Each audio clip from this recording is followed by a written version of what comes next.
Olá, sejam bem-vindos a mais uma edição do podcast e videocast Além da Energia. Eu sou Rafael Lisboa e vou mediar o bate-papo de hoje. O assunto do nosso sexto episódio é a diversidade nas empresas, a cultura da inclusão.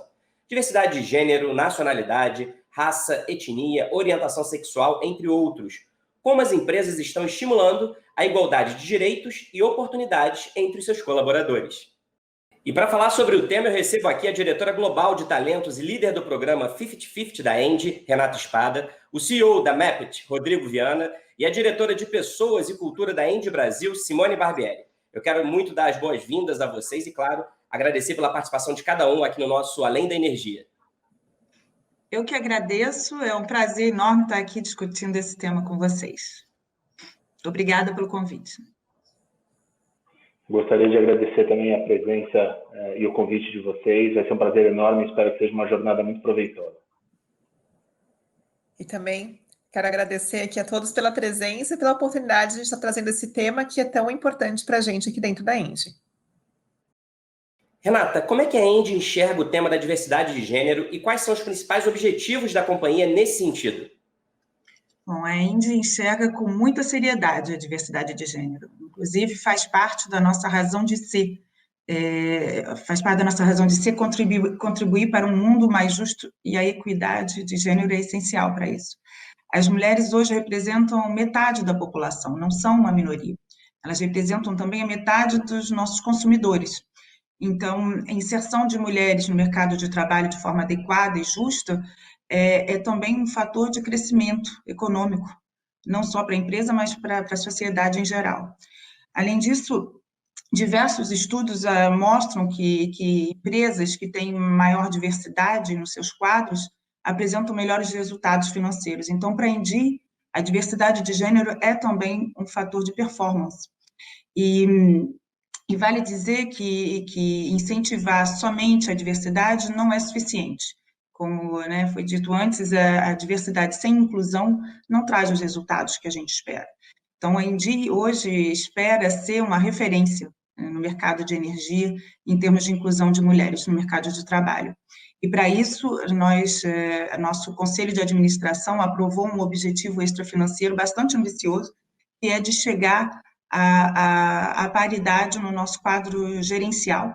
Hoje, nós temos 40 mil gerentes no mundo e 24% desse número são mulheres, e a ideia é, em 2030, nós chegarmos a 50% desse número com gerentes femininos, com gerentes mulheres. Rodrigo, por que é tão importante falar sobre o tema da diversidade? Qual a responsabilidade das empresas na promoção da diversidade, equidade e inclusão? O que eu enxergo no mercado de trabalho é que as empresas têm um olhar para a diversidade, mas pouco executam a inclusão de fato.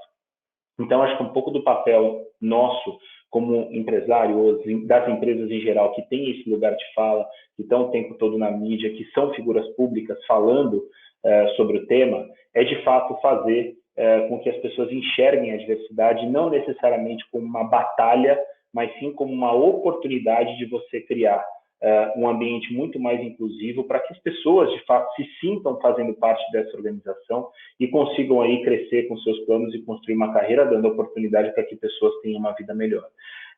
A gente vê agora no mercado de trabalho tantas empresas promovendo aí programas de equidade, promovendo programas ligados à diversidade, trainees negros, como foi o caso do Magazine Luiza e da Bayer recentemente, fazendo um projeto realmente que gerou um impacto muito grande no mercado, mesmo que de forma negativa para algumas pessoas, infelizmente, mas de alguma forma isso caiu na boca do povo e se tornou tema de discussão nas rodas das organizações. E aí, principalmente os CEOs que se perguntaram por que nós não estamos fazendo isso ainda. E, na verdade, isso já está dentro das organizações. É muito mais uma questão de você trabalhar a inclusão de forma mais incisiva, porque a diversidade, de fato, ela existe ainda mais num país como o nosso, de 220 milhões de pessoas, que, sem dúvida nenhuma, em termos de etnia, de raça, de diversidade com relação à deficiência, por exemplo, é um país com muita riqueza e que precisa ser valorizado. Simone, na sua visão, como as empresas podem incentivar a diversidade e como caminham as companhias brasileiras em relação a essa pauta? Pois então, acho que essa é uma pergunta bastante relevante, porque a gente vê e os estudos mostram Se nós continuarmos evoluindo nessa questão da inclusão de mulheres, na velocidade que estamos hoje, nós vamos demorar mais de 200 anos para conseguir atingir, de fato, a equidade entre homens e mulheres. E se as mulheres representam 50% da população, também há pesquisas que mostram, está no Panorama Mulher 2019, que o nosso PIB poderia crescer 30% se as mulheres tivessem uma participação na economia na mesma proporção que os homens. Então, a gente não está falando só de alguma coisa que, porque é legal ter mulheres, né, mas é o quanto que isso, de fato, tem um impacto social e econômico enorme, né, nas empresas, na sociedade como um todo, promovendo, de fato, o crescimento para todos, né, não só para mulheres, mas para homens e mulheres juntos. Então, para mim, as empresas podem incentivar isso exatamente podendo olhar com mais seriedade. A gente vê muita empresa ainda preocupada apenas com o marketing, né? Sem de fato ter um plano estruturado. A gente vê também que apenas 35% das empresas que participam, né, das pesquisas mais recentes têm de fato um programa estruturado. E menos de 30% tem uma área dedicada para diversidade e inclusão. Então, como é que a gente começa a tratar, de fato, desse assunto com mais seriedade, de uma forma mais estruturada? Porque a gente vê que, e isso a gente viveu até aqui na Índia, foi a nossa experiência também no passado, que quando a diversidade está junto com os demais temas, as prioridades vão acontecendo e vai ficando um pouco de lado. Então, de fato, ter alguém dedicado, ter uma área dedicada a isso, poder olhar para isso com foco e prioridade, é a melhor forma da gente poder atuar e, de fato, atingir aí os objetivos que temos de incluir, então, mais mulheres no mercado de trabalho. Pois é fundamental mesmo que a pauta da diversidade seja pensada de maneira estruturada dentro das empresas. Rodrigo, quais são os avanços em relação à equidade de gênero no mercado de trabalho, em especial em cargos de liderança? Como é que você avalia? Olha, já não é de hoje que eu trabalho com esse tema. Eu já tive a oportunidade no passado de trabalhar com uma indústria que tinha os planos muito próximos aí do que a Indy vem fazendo agora, que é o 50-50. Lá desde 2007, ainda era um tema que era pouco falado no mercado de trabalho, a questão da liderança feminina. Esse tema, na verdade, nos levou, pelo menos a mim, à realização de um sonho pessoal meu e dos meus sócios, que a gente pudesse construir uma pesquisa para embasar tudo aquilo que a gente fala. Então, um pouco do que a Renata comentou, né, a importância de você realmente fazer o walk the talk, de você trazer o conteúdo e mostrar de fato que uma liderança mais diversa gera resultados maiores para as organizações. A pesquisa mostrou isso. Mas mais do que isso, essa pesquisa foi criada em 2017, ela nos trouxe uma série de subsídios para comprovar a importância de você ter uma liderança feminina nas organizações, né? Um quadro muito mais equilibrado, vamos dizer assim. E parte desse programa, dessa pesquisa, trouxe uma série de números aqui que eu trago para vocês. Vou trazer alguns que eu acho que são importantes, né?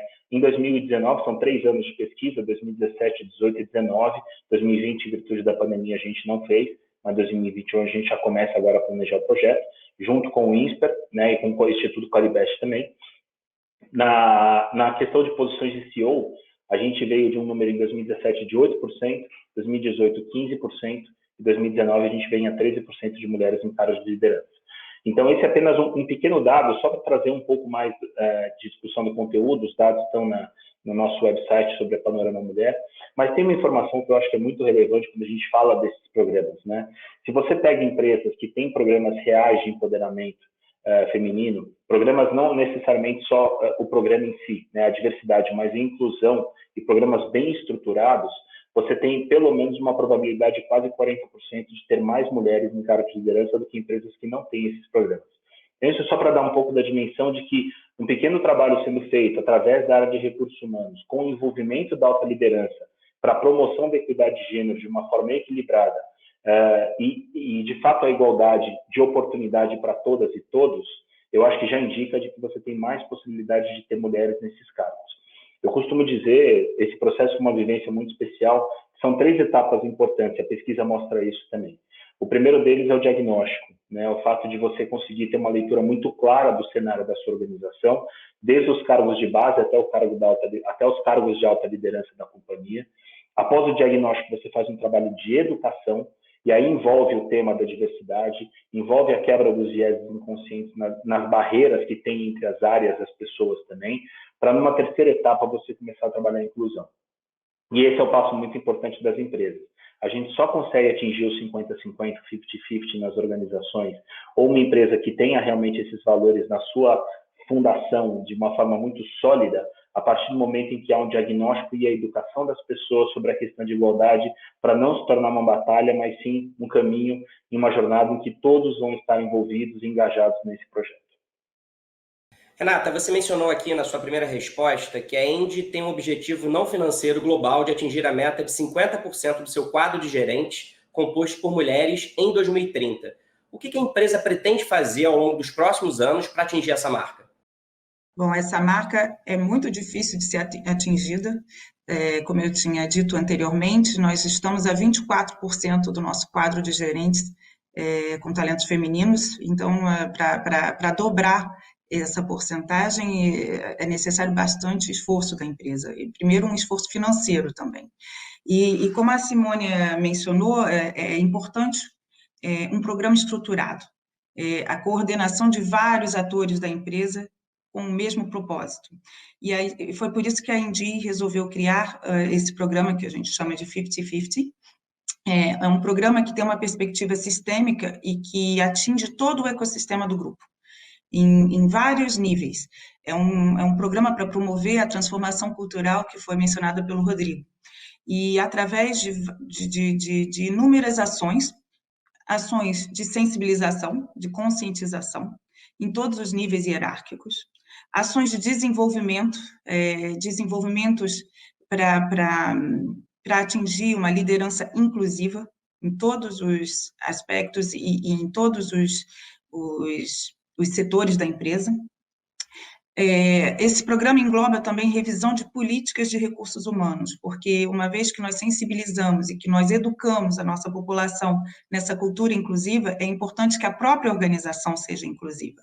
E para isso a gente precisa revisar os nossos processos e políticas de recursos humanos. Por exemplo, o formato de nossas avaliações de desempenho estão sendo revistos para que não sejam de forma nenhuma preconceituosos. Os nossos processos de recrutamento também estão sendo revistos, os nossos recrutadores estão sendo formados e sensibilizados em termos de inclusão de mulheres, mas de outras diversidades também que o nosso grupo apresenta. Os retornos de maternidade estão sendo revistos também, e a extensão dos dias de paternidade. Na França, por exemplo, os dias de paternidade são 14 e nós temos alguns experimentos já na empresa sendo feitos para aumentar para 4 semanas de licença paternidade. Então, são várias coisas, vários fatores que podem contribuir para a inclusão de mulheres na empresa e todos eles devem ser revistos. Outro fator importante que a gente também presta atenção na ENGIE é a nossa sociedade como um todo. A gente não pode fazer toda essa transformação na empresa sem olhar para o lado de fora. Então, a ENGIE promove essa transformação cultural também na nossa sociedade, na sociedade em que nós atuamos, através de ações conjuntas com associações, ONGs, com ações nas escolas, nas universidades, e com outros grandes grupos também. Então, todos esses fatores é que vão ser englobados no nosso programa 50-50 para que nós possamos atingir essa paridade em 2030.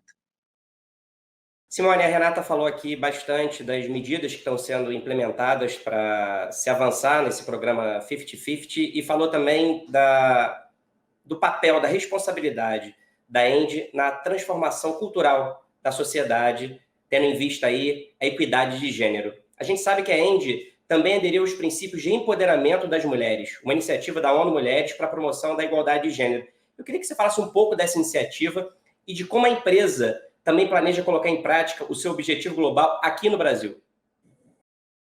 Realmente, né, a assinatura dos princípios de empoderamento das mulheres para a gente foi um marco aqui no Brasil, porque justamente simboliza esse compromisso da alta liderança com a promoção da inclusão e equidade entre homens e mulheres.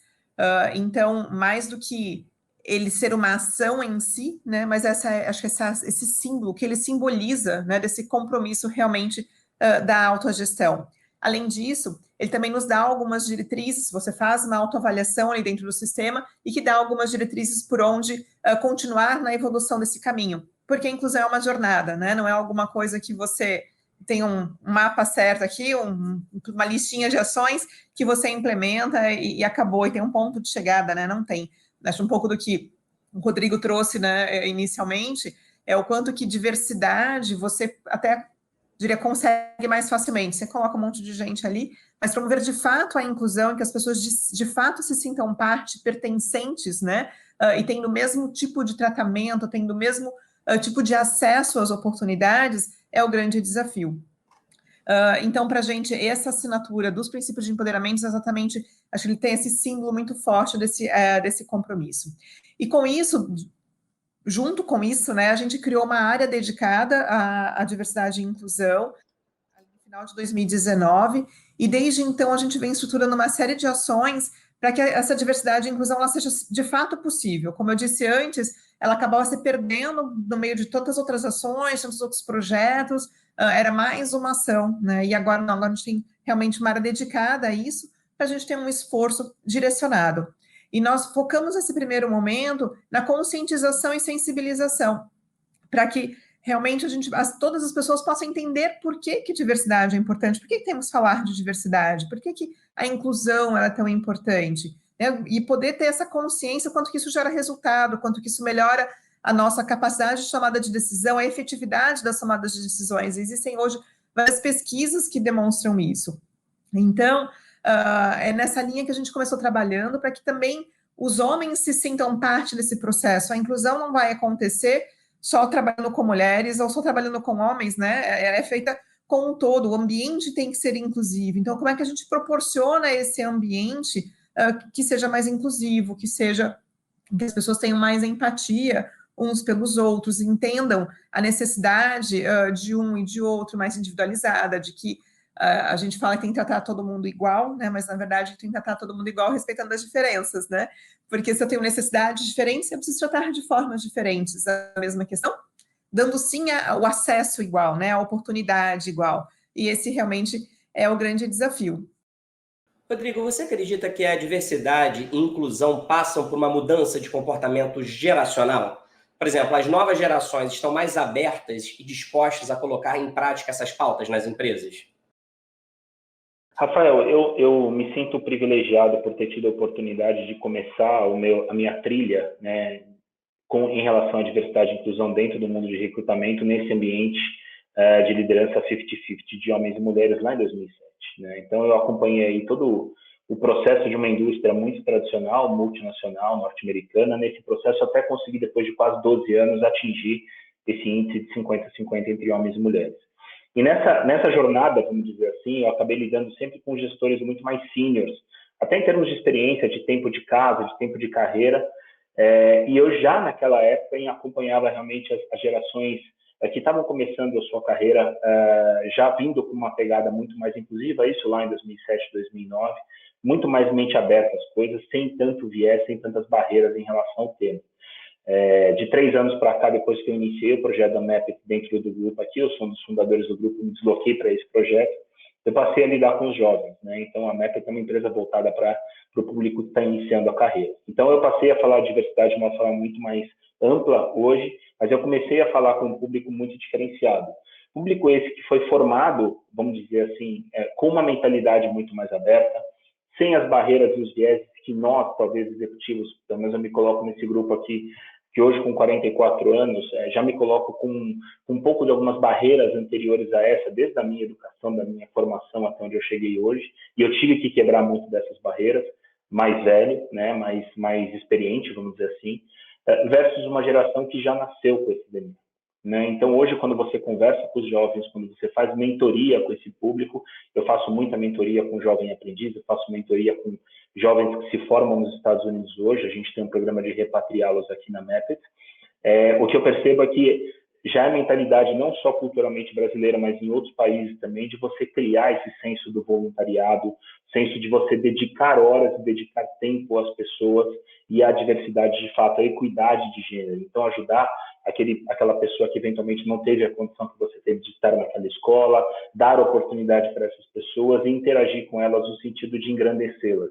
Então, isso já é um mindset que vem dessa geração, e eu acredito sim que, se bem orientado pelas organizações, esse papel da cultura, que acho que a Simone comentou agora há pouco sobre a cultura e os valores que estão sendo colocados na Engie, vão ser grandes atrativos para que essa geração queira, ao invés de optar por uma outra organização, começar a construir a sua carreira dentro da Engie, porque acredita na diversidade e faz a diversidade acontecer.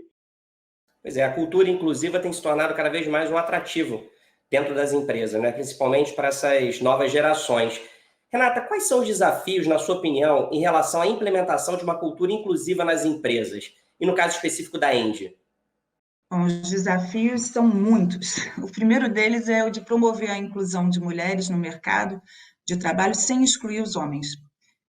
Acho que foi a Simone que falou disso, o Rodrigo, mas é muito importante que os homens entendam que eles também têm vez no mercado de trabalho, né? Que essa mudança vai beneficiar a todos. E eu costumo dizer que o que vai aumentar é a competição, mas sempre haverão lugares para os bons. Então, essa nova dinâmica, para a gente, é um desafio, justamente, é poder acompanhar os homens e as mulheres da nossa empresa e da sociedade em geral nessa transformação cultural. Outro grande desafio, especificamente para a Engie, em carreiras bastante técnicas, é o de atração. Encontrar no mercado de trabalho talentos femininos capacitados para essas carreiras.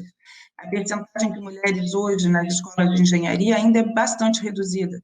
Então, o nosso desafio aí nessas escolas e começar a atuar desde uma idade bastante precoce para atrair meninas para essas carreiras técnicas.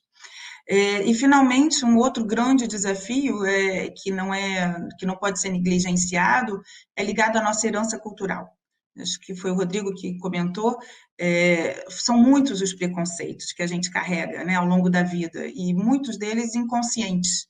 Então, esses preconceitos podem ser uma barreira enorme para essa mudança que a gente está promovendo nas empresas. E é por isso que a educação e a reeducação é bastante importante para a gente ultrapassar esses desafios.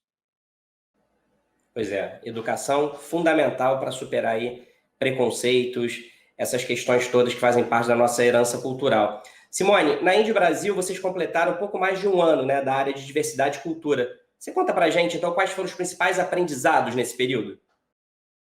Foram muitos, né? O período parece curto, mas foram muitos aprendizados. Então, realmente, porque como eu disse antes, né, não tem um manual, né, uma fórmula pronta, fórmula mágica, e quanto que a gente tem que ir adaptando a abordagem ao longo do caminho. Então, eu diria que um principal ponto que eu comentei também já antes é ter uma área dedicada, né? Assim, então, acho que esse foi o primeiro passo que a gente deu, que foi, de fato, de estruturar a área, de ter uma pessoa dedicada a isso, uma especialista no assunto, que nos ajudasse a estruturar um roadmap para que a gente pudesse ter clareza da direção, né? E tem um consultor que é nosso parceiro que diz que mais importante do que a velocidade é a direção, né? A gente ter clareza da direção para onde a gente está indo.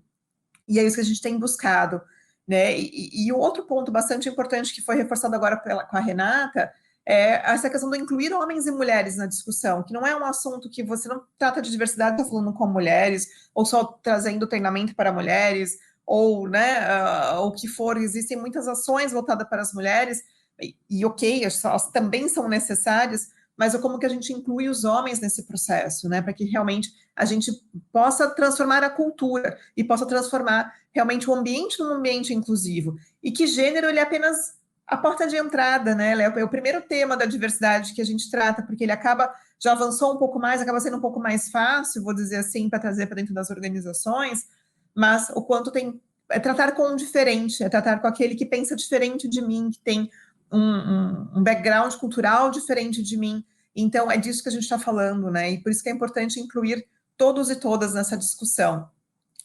Um outro ponto que também para a gente foi bastante rico é se associar a grupos de discussão. Tem várias associações, vários grupos que reúnem empresas que estão com essa temática na pauta, que estão realmente dando importância e procurando se estruturar na temática de diversidade, porque isso a gente aprende muito com a experiência do outro. Então, por mais que eu não consiga pegar o que uma outra empresa fez para fazer exatamente igual na minha empresa, mas eu consigo entender o que deu errado, o que deu certo, o que funcionou, para poder ver o que faria sentido e evitar os mesmos erros, a gente poder estar sempre evoluindo, né? E acho que como foi trazido já antes, é um processo educacional.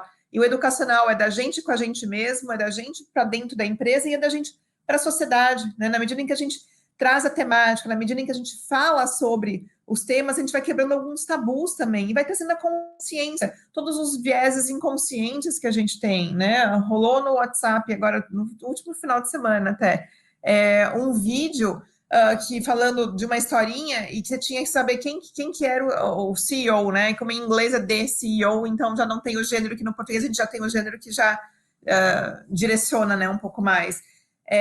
E o quanto que vai dando pane, né? Eles vão mostrando no vídeo as pessoas assim, não, mas espera aí, mas então é o homem, é o pai que, assim, tentando achar que tinha alguma mágica, sendo que na verdade é apenas uma questão de que era a mãe que era CEO e não o pai que era CEO, né? Então, quanto que a gente tem aí uma série de vieses. Então, se a gente não começar a falar disso, se a gente não começar a trazer a consciência essas questões, a gente não vai conseguir superar algumas barreiras, porque na hora de decidir por uma promoção, na hora de fazer uma escolha no processo seletivo, a gente tem que estar consciente de que talvez eu possa ter uma tendência mais para esse ou para aquele, eu tenho uma tendência para quem é mais parecido comigo do que para quem é diferente.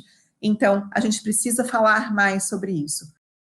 Maravilha, Simone. O Rodrigo queria fazer alguma observação, algum complemento, não é isso, Rodrigo?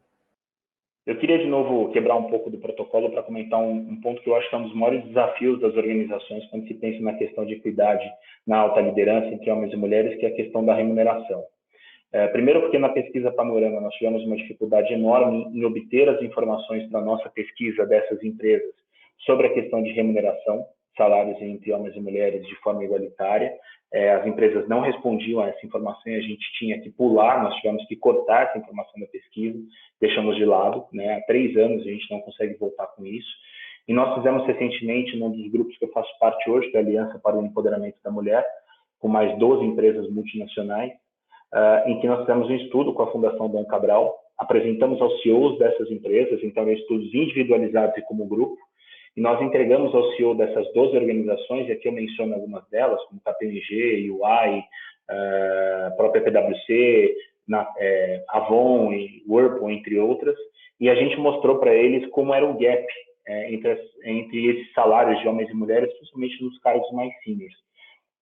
Onde na base você tinha menos e nos cargos mais seniors havia uma diferença de chegava em alguns casos a 12, 15, 18% até. Então, isso disparou um gatilho que há mais ou menos 2 anos, grande parte dessas empresas da Aliança já vem fazendo uma redução ponderada, faseada, sem dúvida nenhuma, para não ser um impacto de uma vez só, mas de forma faseada para que as remunerações estejam iguais em pelo menos 3 a 4 anos, é um compromisso que todos eles assumiram. Então, acho que fica também uma informação importante, que a gente fala muito sobre a questão de diversidade, igualdade, etc., mas às vezes a gente esquece um tema que é muito relevante na vida de qualquer profissional, que é a questão da remuneração. E essa questão é tão importante para a Indi, que é um dos indicadores extrafinanceiros do grupo, inclusive. Não é só a diversidade de gênero, mas também a equidade salarial entre homens e mulheres. E a Indi é uma empresa de origem francesa, e na França existe uma legislação há cerca de 1 ano, justamente, que obriga as empresas com mais de 200 empregados a calcular os fatores que levam a essa diferença salarial. E a atitude da Engie foi pioneira entre todas essas grandes empresas francesas, foi a de adotar essa legislação em todos os países em que ela atua. Então, em todos os países da Engie, hoje a gente calcula a diferença salarial que existe entre homens e mulheres, e não só isso, a gente atribuiu um budget, uma verba para ajustar essas diferenças. Então, para a Indi, isso é um fator extremamente relevante, a condição financeira das mulheres que a gente emprega. E assim chegamos ao fim do nosso bate-papo de hoje. Ouvimos aqui o quanto a diversidade nas empresas e principalmente a inclusão são temas importantes e urgentes no mercado. É um processo educacional, é uma jornada que exige bastante vontade, esforço, dedicação, além, claro, do engajamento da alta liderança. Eu quero muito agradecer aos nossos convidados pela participação no nosso Além da Energia. Muito obrigado, Renata Espada, Rodrigo Viana e Simone Barbieri. Obrigada, Rafael. Foi um prazer muito grande. Obrigado, Rafael, Simone, Renata. É um prazer enorme estar aqui com vocês, uma jornada ótima. E, de novo, desejo muita sorte ao projeto de vocês, que a gente possa celebrar aí os resultados no futuro próximo. Bom, agradecer aqui mais uma vez também a participação e essa oportunidade, né, da gente poder conversar sobre o tema e, como eu disse, acho que a gente poder continuar o nosso processo educativo de nós mesmos e de quem está nos ouvindo aqui também, que a gente possa evoluir cada vez mais nessa temática. Agora é hora de ficar por dentro de outras novidades da ENGIE. Maior geradora de energia do país, a ENGIE ultrapassa 1 gigawatt em eólica no Brasil. Marca foi atingida com a entrada em operação do conjunto eólico Campo Largo 2, localizado nos municípios de Umburanas e Santo Sé, na Bahia, e que possui capacidade instalada de 361,2 megawatts. A ENGIE Brasil Energia, empresa do grupo listada na Bolsa, registra lucro líquido de 2 bilhões e 800 milhões de reais em 2020. O ano passado foi marcado por investimentos de cerca de 4 bilhões de reais, com destaque para projetos de geração eólica e implantação de linhas de transmissão. Na Semana da Mulher, a ENGIE reafirma seu compromisso de alta liderança com a diversidade. No dia 9 de março, a ENGIE vai aderir à Coalizão Empresarial pelo Fim da Violência contra Mulheres e Meninas, em evento com a presença do CEO Maurício Der e com a diretora de Pessoas e Cultura, Simone Barbieri. A iniciativa reúne grandes empresas em uma ação colaborativa para conscientizar e mobilizar para esta causa, com foco especialmente na atuação no ambiente de trabalho. Bom, vocês acabaram de acompanhar o nosso podcast e videocast Além da Energia, onde falamos sobre diversidade. Você pode acompanhar mais notícias da ENGIE no hub de conteúdo alemdaenergia.com.br. Nós estamos no YouTube, Spotify, Deezer, iTunes, Google Podcast. Obrigado, até a próxima, tchau!